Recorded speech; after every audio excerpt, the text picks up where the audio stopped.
Welcome to Tech Unplugged. I'm Dr. Daniel Mitchell and I've got a PhD in robotics, a background in electrical and electronic engineering, and today we're going to talk about something that's transforming how we manage some of the dangerous and important infrastructure on the planet. We're going to dive into cyber-physical human systems and why they might be the future of robotics and energy.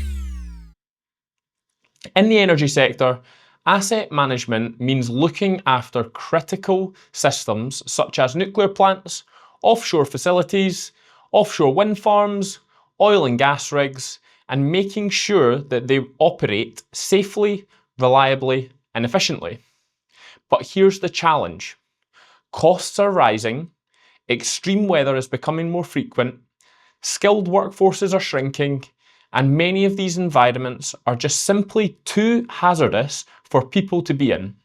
Think of radioactive zones, storm-lashed offshore platforms, or high-voltage substations.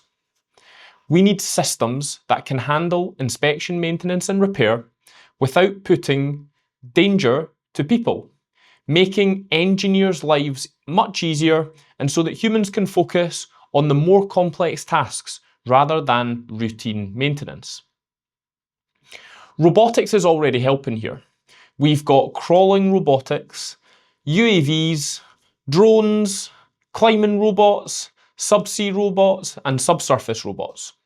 But they're not perfect, and leaving humans out entirely can be a massive risk, because complex environments still need human judgment and decisions. That's where cyber-physical human systems come in. Systems where physical robots, digital models, and human operators are all tightly linked in real time.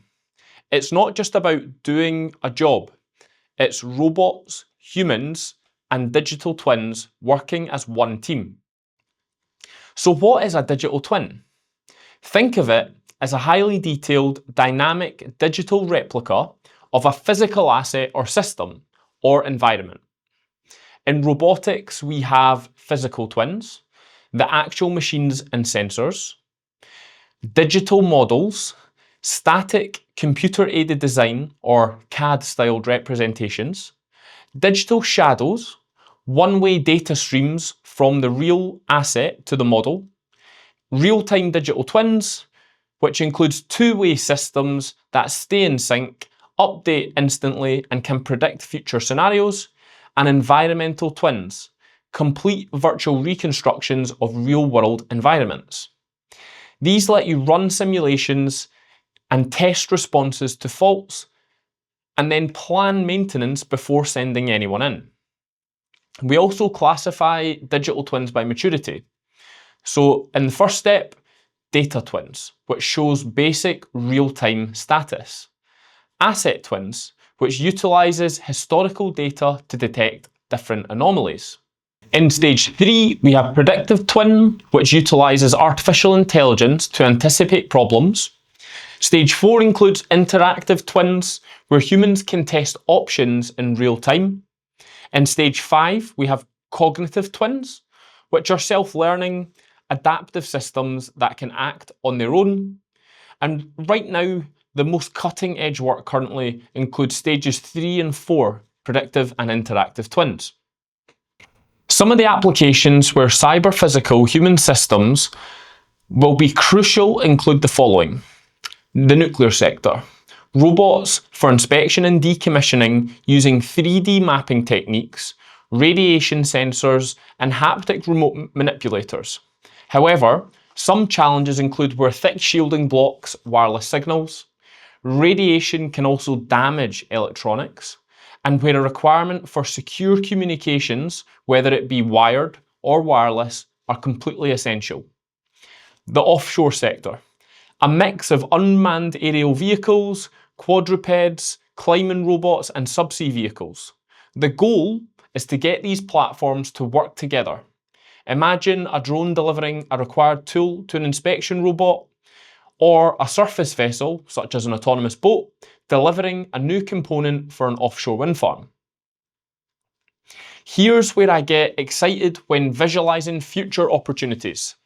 A symbiotic system of systems approach, where a fleet of different robots all help each other. This is inspired by nature via mutualism, commensalism, and parasitism, but in a good way. A ground robot might call on another drone for an aerial inspection, or subsea robot might request data from another surface vessel. Networking and infrastructure. 5G communications and mesh networks for real-time communications, plus federated learning so robots can improve without sharing sensitive raw data. Verification and self-certification. Autonomous systems that can prove that they're safe and function correctly in real time, such as, is there a motor failure on a robot, or is there a damaged manipulator arm on a robotic platform? Cybersecurity. Not just technical, but an ethical obligation. In critical infrastructure, a hacked robot isn't just a nuisance, it could be catastrophic for energy asset management. If we get cyber-physical human systems right, we'll see a safer, more reliable, and more efficient energy asset management. And not just in energy. These frameworks can spill over into healthcare, transport, and disaster response. That's why my research currently focuses on a symbiotic system, making robots not just smarter individually, but better together. If you want to dive deeper, my latest paper covers this in detail. You'll find the link in the episode notes. I'm Dr. Daniel Mitchell, and this has been Tech Unplugged. Thanks for listening, and I'll see you next time.